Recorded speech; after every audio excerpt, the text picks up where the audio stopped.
You're in quiet transit. Engines are steady. Everything is predictable. Let the story carry you forward slowly and calmly. Nothing urgent, nothing required. The story begins. I still taste the spores when I try to sleep. They were never just in the air. They were in the water, in the seams of the suit, in the sound of my own breathing. Fine dust on the tongue, drifting in the back of the throat, turning every swallow into mud. The medics say I exhaled most of it years ago. They can scrub lungs, replace filters, print fresh tissue. They cannot print silence. They cannot touch the way that world sounded inside the helmet, or the way it still sounds when I close my eyes. The planet never had a name, not one we used. On the maps, it was a string of numbers and a letter, flagged as high-priority agri-potential.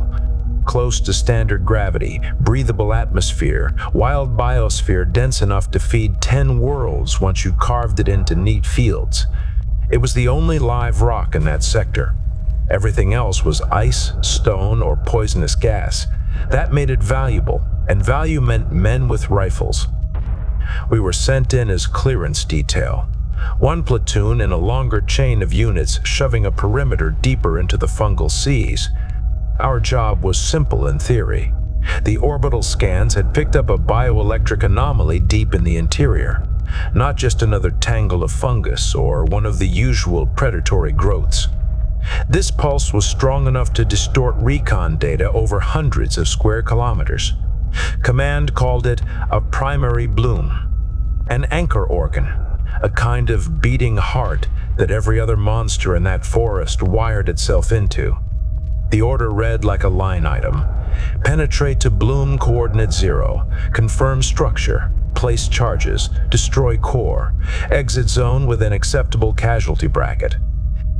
I was the breacher on Echo Element, combat engineer, myco-rated, experienced with organic structures. That meant one more layer of gear than everyone else, and one extra line in the mission briefing that said, in effect, that the route in and the way out depended on where I placed shapes and where I said to cut. I had done the job on derelict stations, on urban rubble, and once in a desert swell vault. I had never done it under a forest made of meat. The air at the staging point was almost clean. The edge of the growth sea lay ahead of us, a wall of trunks and veils that swallowed the horizon. Our suits pinged small alerts as the first spore counts trickled upward. The sky above was already dim, a gray lid pressed down over the canopy. Behind us, the canals cut inland, a thin black ribbon networked to the river and, beyond that, to the sea. Our extraction craft idled in one of those canals, hull humming, ready to follow us in as far as the waterway allowed. We moved at scheduled time. Echo Element under the senior sergeant, Delta under the lieutenant. 2 groups, 2 axes. The idea was to triangulate the bloom's position using our biosensors and meet somewhere in the middle, near whatever structure we found. That was the theory. The reality began with water up to the waist and roots under the feet. It took 10 minutes for the forest to close behind us. 10 minutes of trudging along the canal, fungus rising higher on both sides, the trunks leaning in to blot out the sky. The water turned from dark to black. Bioluminescent mats clung to roots in veiny patterns, pulsing faintly as if reacting to our passage. The sound of the canal craft faded behind us, swallowed by the wet hum of insects and the distant crack of something heavy shifting its weight. Filters compensated for the spores at first. The taste in my mouth grew musty, then metallic. My visor displayed counts in the corner of my vision, numbers ticking upward as if someone had set a clock to growth. First hundreds per cubic meter, then thousands. Past a certain point, the numbers stopped meaning anything. All that mattered was whether the filters alarmed. The mole roots came later. We didn't use that name officially. The dossier called them Class 4 mycofaunal apex predators. Long columns of biomass rooted into the soil, able to detach and move short distances on strap-like limbs, torsos terminating in radial crowns that split open to reveal tooth-lined mouths. They could anchor in canopy or mire, wrap you in seconds, and crush an exosuit if they got enough purchase. Intel said they responded strongly to vibrations and electrical fields. That was why Command wanted our emissions profile low. They did not want the entire forest waking up at once. We met the first mall route in a bend of the canal where the trunks clustered so tightly we had to leave the water and wade onto a submerged bank. The ground there was layered roots and spongy plates. A flat, pale growth like a giant lily pad lay across part of the path. Our point man stepped onto it. The pad shifted just enough. The crown in its center unfolded. Teeth like hooked thorns snapped into his shin armor. He burned it off with his incinerator lance before it could drag him down. Charred tendrils shrank away. The smell of cooked fungus filled our suits even through filters, some combination of vegetable and rot and burned hair. The sergeant signaled to log the contact. No words. None were needed. We pressed on. That was the template. Root and water, spores and bioluminescent veins, and every now and then some piece of the scenery shuddered and tried to kill us. Liao walked 2 places ahead of me. He was technically a rifleman, but the lieutenant had flagged him as pattern-capable during earlier ops. Give him a feed of distorted sensor data and he'd see paths in the noise. He's the one who got us through a collapsing dust reef on another rock without anyone disappearing into sinkholes. Out here, his visor stayed busier than ours. The Bloom's pulse bent the data into waves and spikes, but he could read the underlying rhythm. He kept gesturing subtle course corrections along the bank, finding lines where the mall routes clustered less tightly. I watched the way his head tilted, the way his gloved fingers flicked sensor overlays around. That kind of attention was a resource. It needed protecting. The sergeant saw it differently. To him, Liao was a tool, like my charges. You bring tools to the job, you use them until they break, then you improvise. The ambush that broke him came halfway to the projected Bloom radius. We had left the canal entirely by then, pushing along a shallow ravine where water seeped lazily between root masses. The canopy knitted so tightly above that the light came through in shifting patches of green and blue.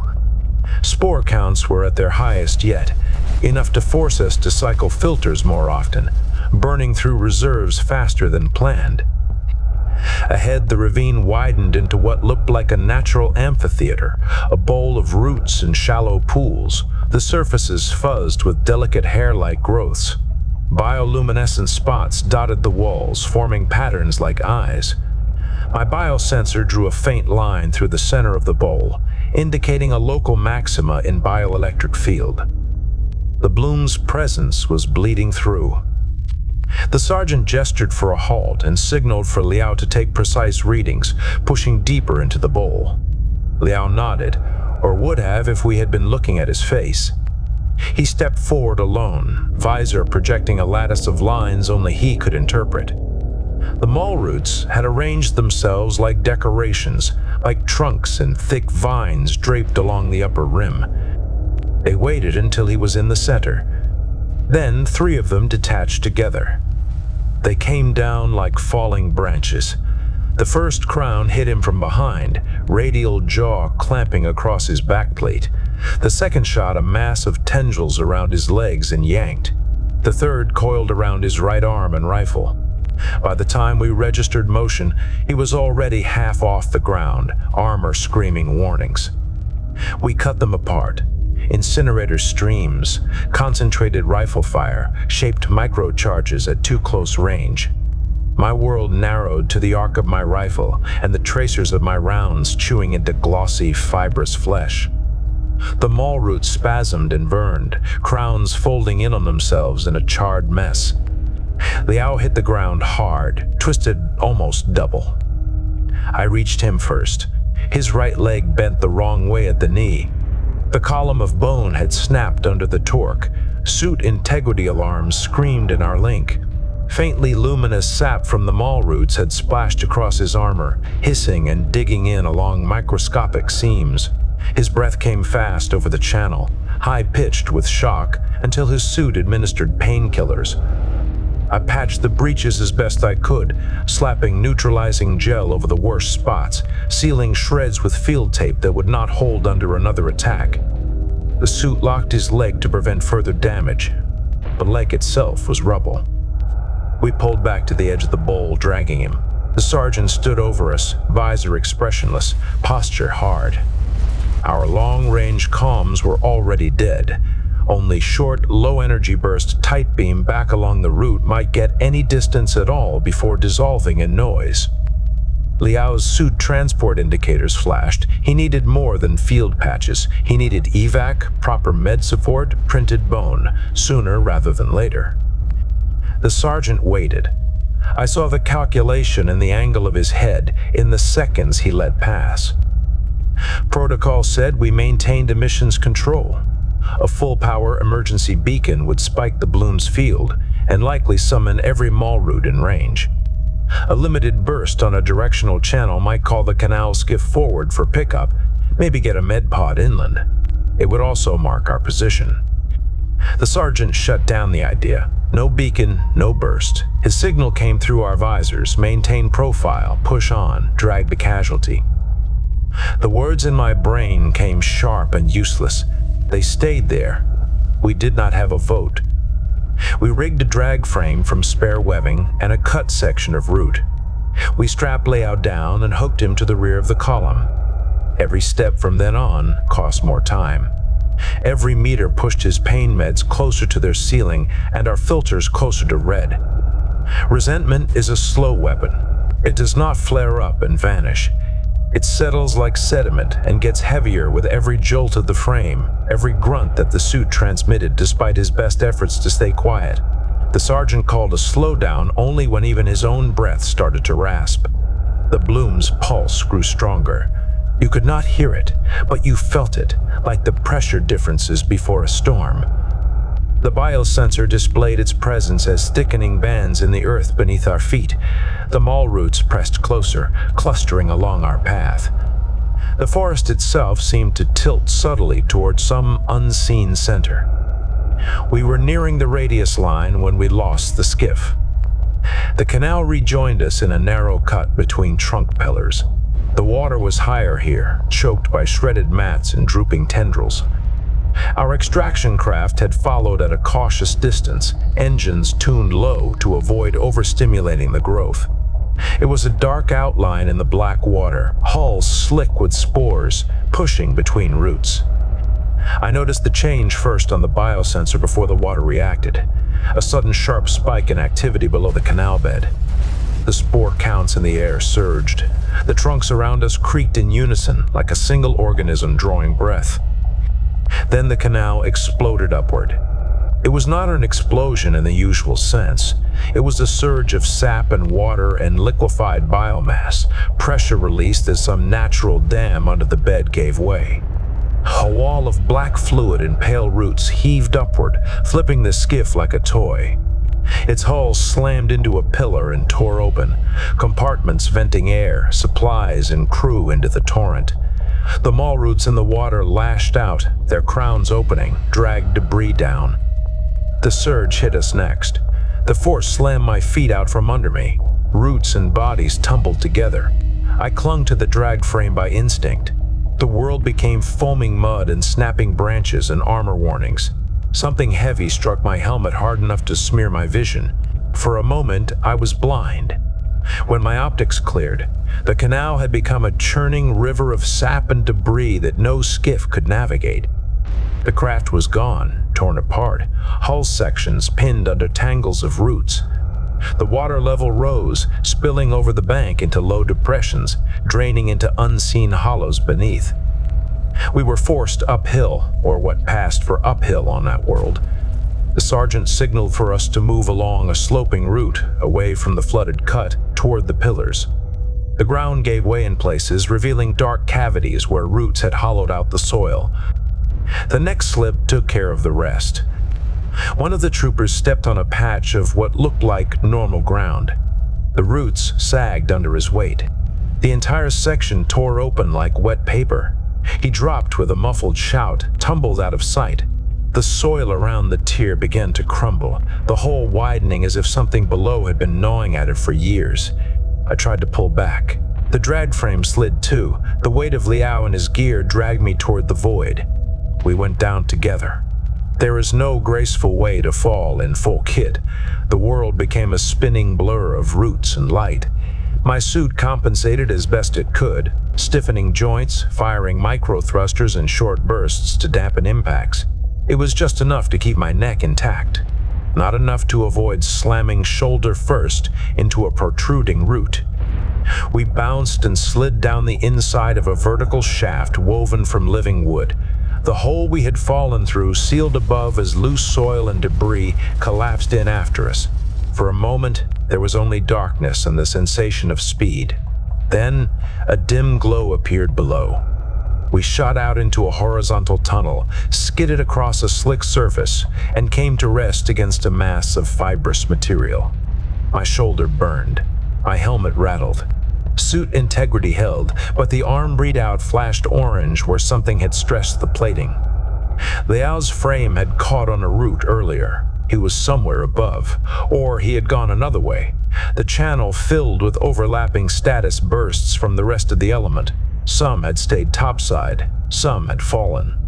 Our squad net kept us aware of each other, as icon clusters drifting in 3 dimensions, some positions now flagged below the surface level. The tunnel we were in pulsed faintly with bioluminescent veins. The air was thicker, warmer, reeking of sap and slow rot. Spores hung in visible clouds like pale smoke. Every breath tasted like moldy bread and iron. We weren't alone down there. Delta's icons showed up on our HUD in the same tunnel network, offset by a few hundred meters. Their trajectory vector intersected ours. The lieutenant had fallen through another breach. Gravity and biology had done what Command had planned to do later, pushed the 2 elements toward the core. We met at a junction where 3 tunnels intersected. The space was high enough to stand, the walls a lattice of fused roots. Spores turned the air into a haze. Our visors cut through it with edge enhancement, outlining the silhouettes of other armored figures moving in from another branch. Recognition tags pinged, IDs flashed, weapons came up out of habit and fear, and for a moment every barrel in that cramped space pointed at another human. It takes time to die in a firefight, time measured in reaction, in training. In that moment, training won. Fingers eased off triggers, weapons lowered just enough. The lieutenant's status icon pulsed from the front of the other group, calm blue. The sergeant's from ours, a steady, inflexible green. The 2 men faced each other in that fog, silent in our ears. Each of them knew the other had the authority to file reports that could define how this mission was remembered. Each of them knew we were off plan, underground instead of overwatching the canals. Our extraction craft dissolved behind us. Above all, both of them knew the bloom was somewhere very close. We felt it before we saw it. The biosensors in our suits went from background hum to saturated overload as we moved deeper. The tunnel widened, walls thickening, veins of bioluminescence converging ahead. The air vibrated with a faint, low-frequency pulse you could feel more with your bones than with your ears. Every Malroot icon on our threat maps showed elevated activity. The Bloom's chamber was not a chamber in the architectural sense. It was a hollow carved by growth and time, domed in layered root tissue, the floor a gently sloped basin. At its center, embedded in a tangle of supporting strands, swelled the core. It looked like a gigantic translucent organ, half flower, half heart, its surface a mesh of nodules and sacs. Faint light pulsed within it in slow, arrhythmic waves. Thick cables of root tissue radiated outward from its base, disappearing into the walls and ceiling, feeding the forest and drawing information back. The air in the chamber was almost solid with spores. Our suit systems cycled filters at maximum rate, capacity indicators dropping like ammunition counters in a bad fight. Around the bloom lay mall roots in coils, dozens of them. Their crowns were furled, tentacles drawn tight in a resting posture. Even dormant, they radiated tension.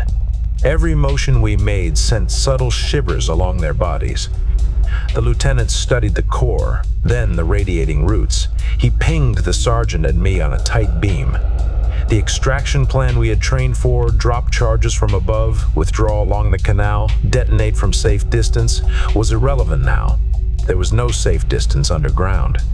The only way out was through a tunnel they would have to create themselves by collapsing the right parts of the root network without burying us outright. That was my field. I stepped forward. I could feel the blooms pulse through my boots, through the soles of my feet. I placed a hand on one of the supporting roots. It felt like touching an overfull artery, warm, vibrating, slick with nutrient fluids. Years of experience told me where to place charges to bring down structures, on steel beams, on concrete walls, on ship hulls. This was different, but the principles were the same. You sever load-bearing members, you overpressure cavities, you give energy a direction to travel. I marked key routes on my HUD, flagged them for charges. The plan grew in my mind like a schematic, core charge in the bloom itself, secondaries along the radiating routes leading up toward a section of tunnel that sloped toward the surface. Detonate the core with a short delay, then subordinate charges in staggered sequence to collapse everything behind us, turning the tunnel into a chimney of debris. If we ran fast enough, we might outrun the shockwave, or at least not be pulverized. Filters ticked down. Oxygen reserves dipped. Time was nothing but falling bars in my visor. We moved with mechanical efficiency. Charges unpacked, clamped, linked. Each one was a shaped energy device designed to interact violently with organic tissue, turning water and sap into expanding steam, shredding fibrous structures from within. I set the core charge against the bloom's surface, embedding it slightly into the slick tissue with anchoring spikes. The bloom reacted. The pulse that had been slow and arrhythmic became rapid. Bioelectric levels spiked.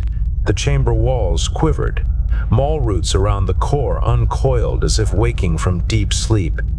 They moved faster than any plant analog should. Crowns snapped open, radial jaws revealing concentric rings of hard spines. Tentacles lashed out, probing, seeking pressure points, wrapping around armor greaves and thighs. The first trooper they caught went down sideways. A tentacle wrapped his ankle, another his waist. He fired into the root mass, rounds chewing wood and sap. A third tendril found a seam at his hip and crushed inward. His suit alarm spiked across the net. Someone else burned the tendril away with an incinerator stream, but the damage was done. He was still breathing when the mall roots dragged what was left of his lower body into the tangle. That was the moment the chamber became a kill box. Mall roots all along the walls surged toward us, tentacles striking like whips. The bloom's core brightened, the light within it flickering in staccato bursts like a heart in fibrillation. It was not just reacting, it was directing. There is a point at which the tactics stop being pretty diagrams and devolve into weight, distance, and ammunition.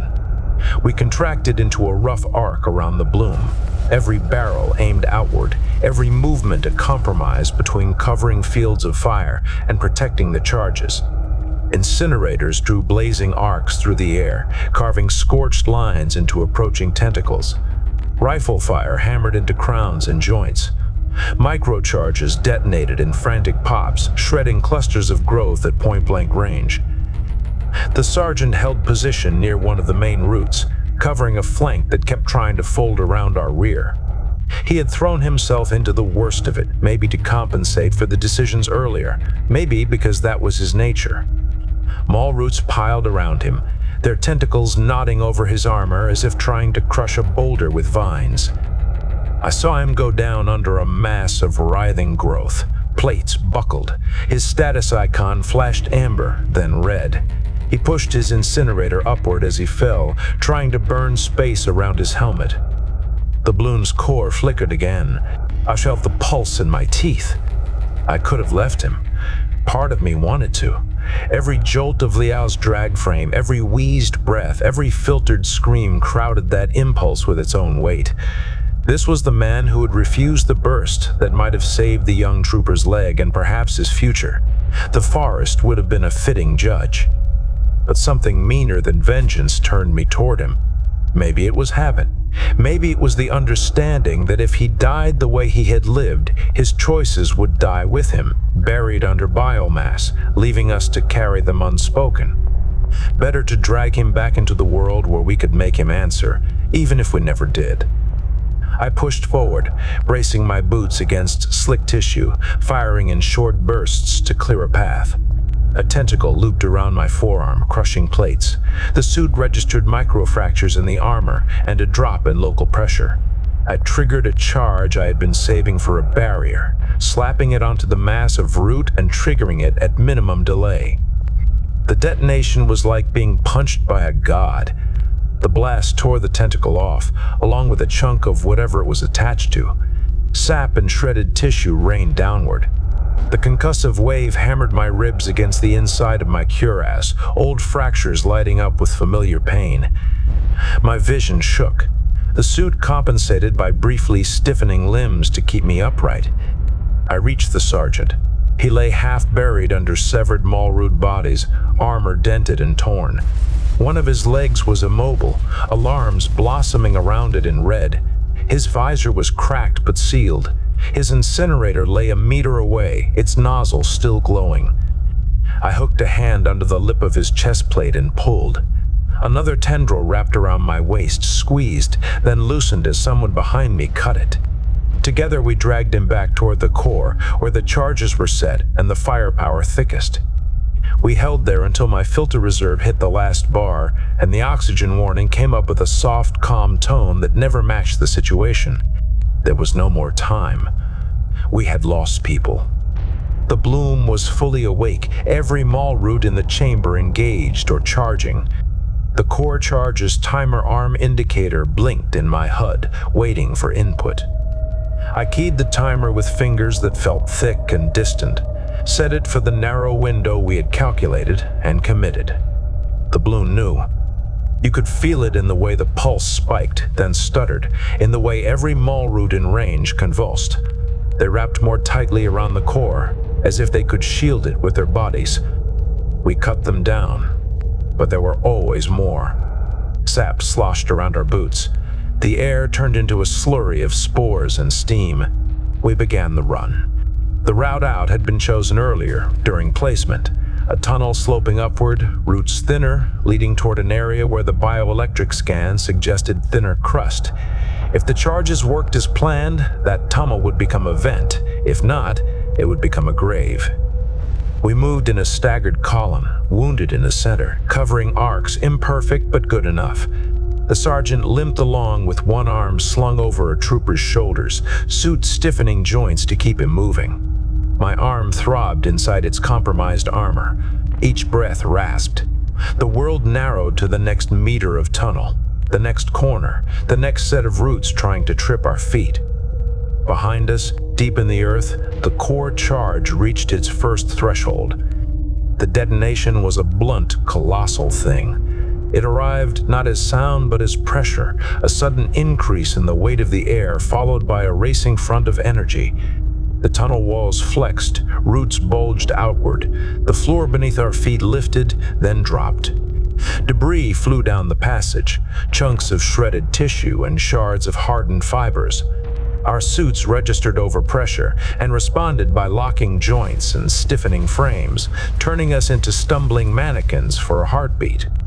Secondary charges followed, each one ripping through another load-bearing section, turning the network of roots and chambers into a collapsing spiral. A deep rumble rolled behind us, continuous and rising, as if the world itself were drawing a long breath and refusing to exhale. The tunnel began to die. Sections of ceiling tore free and crashed down, blocking segments of passage just after we passed. Once, a falling slab clipped the rear of the column, crushing a trooper under its mass. He went down without a sound on the channel, his icon blinking once before winking out. There was no room, no time to dig him free. The air filled with dust and spores and fine particles of pulverized biomass. Filters overloaded. Suit systems switched to reserves, then to emergency modes. Breathing became work, each inhalation a conscious act through stiffness and resistance. Light from the bioluminescent veins flickered and died as the charges chewed through the structures feeding them. Our visors amplified what remained, painting the world in filtered grays and ghostly outlines. Time stretched. It might have been seconds. It might have been minutes. The only markers were the numbers on the evacuation distance indicator creeping upward, the collapse vectors chasing us in red, and the gradual thinning of the root masses overhead. When we burst through the final membrane into open air, it felt wrong. The sky above was a dull, ash-filled smear. The ground was a wide depression where once the forest had risen. Root stumps jutted from cracked soil like broken teeth. A low wind pushed clouds of spores and dust across the basin. Behind us, the tunnel mouth sealed as another section of ground slumped in, burying the entrance in a spill of debris. The rumbling subsided into a distant, intermittent groan as parts of the forest continued to settle. The bloom no longer pulsed on our sensors. Its bioelectric signature had vanished, replaced by chaotic, fading activity all across the region as severed networks died. Mall roots near the surface writhed in slow agony, their crowns withering, tentacles curling in on themselves. Whatever intellect or coordination they had possessed was gone. We were alive. Not all of us, enough of us to count as satisfactory. Command did not greet us in person. There was no one waiting at the edge of the devastation with flags or speeches. Recovery craft arrived after an interval that felt long but was probably within the projected window once they registered the shock and saw the canopy collapse on orbital surveillance. They set down on a cracked basin edge, engines flattening dust plumes, and we walked aboard covered in spore residue and dried sap, suits dented and patched.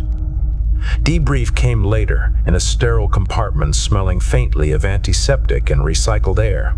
We sat or lay in med chairs, hooked up to monitors, while officers and analysts sorted through recording logs and telemetry. The lieutenant gave the official narrative. The sergeant filled in from his perspective when asked.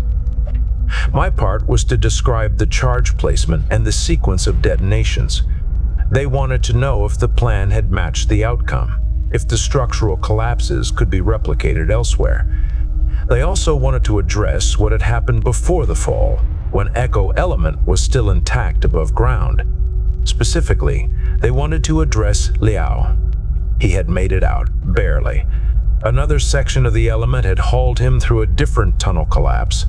His leg was gone. They had taken what remained at the field hospital, printed a stump, and planned a replacement. Infection from spore infiltration kept him in isolation. He was not in the debrief room. The question landed with all the weight of a casual inquiry. Why had no emergency burst been sent when he was injured? Why had the medevac protocols not been engaged, given the severity of the wound? The truth was simple. The sergeant had decided the mission could not afford the risk of a beacon, even a short burst. He had chosen to drag the casualty along, gambling that the leg could be saved later or that the man could be sacrificed if necessary. He had not said it in those terms, but that was the substance. If I had repeated it that way, if I had laid out the sequence without adjustment, there would have been consequences. Formal inquiries, strikes against his record, re-evaluation of command assignments, an official acknowledgement that, in this campaign, at that moment, the priority of destroying the bloom had overridden the codified value of a single soldier's limb. Maybe that would have been justice. Maybe it would have been accurate. Instead, I found myself explaining how the spore interference had corrupted not just long-range comms, but also our proximity channels. I described how the canal surge had coincided with the injury, disrupting any chance to route even a low-energy burst. I mentioned the need to minimize emissions once it became clear that mall routes reacted aggressively to any spike in the field. I framed the delay in terms of necessity rather than choice. I said that by the time we had a clear path and enough stability to send a burst, we were already being drawn into the subsurface collapse that led us to the bloom. I implied that the sergeant had intended to send the call but had been overtaken by events. I did not say he had explicitly denied my unvoiced request. I removed my own silence from the record. The lieutenant watched me as I spoke. He knew enough of the man to read between lines. He had his own impressions from the tunnel junction, from the way the sergeant had postured. His eyes, when they met mine, were not trusting. They were measuring. He signed off on the report anyway. The data supported enough of the story to make it plausible. The bloom was dead. The campaign planners had what they wanted, a proof of concept for killing anchor structures, a dead zone on the map that would become, in time, another tile in their mosaic of settlements and farms. They pinned a ribbon on my chest while I was half asleep in recovery. It represented exceptional conduct under extreme environmental hazard. It covered my hospital gown for a few hours until someone removed it to change bandages. Liao won't be cleared for combat again. They'll print him a leg, maybe two, and give him a position somewhere behind lines, analyzing the kind of field data he used to navigate by instinct. He will walk again in corridors that do not churn with sap or glow with bioluminescence. He will breathe air that does not taste of spores. The sergeant kept his command. His leg healed with enough metal in it to set off every scanner in the sector. On the next world, he will make different decisions, or he won't. Either way, there will be another line item on another briefing about structural nodes that need killing. As for me, I run through the sequence sometimes, when the lights are low and the ventilators hum like distant forests. The bowl where the mall roots first took Liao, the drag frame lurching over roots. The moment his suit indicators flashed for medevac and the sergeant's hand closed around the possibility and squeezed it shut. My own lack of protest. The bloom's pulse in the soles of my feet. The way the mall root's tentacle felt around my arm, pressure rising until bone threatened to follow suit. The official record says we faced a difficult situation and acted within acceptable parameters under extreme duress. It says the mission succeeded with casualties below projected thresholds. It says the bloom was eliminated, clearing the path for future settlement.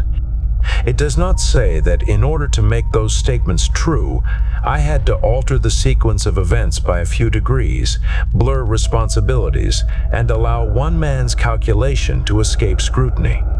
It does not say that survival, in that place, was as much about which truths you killed as which creatures you did. The spores are mostly gone from my body now. The tests say I am clean, yet when I inhale in the dark, I still feel something fine and bitter settle on the back of my tongue. It tastes like that world's air. It tastes like the dust of a dead bloom and the silence afterward. It tastes like compromise. The end. There's nothing more to process. No signals, no alerts, no follow-ups, just quiet, steady rest.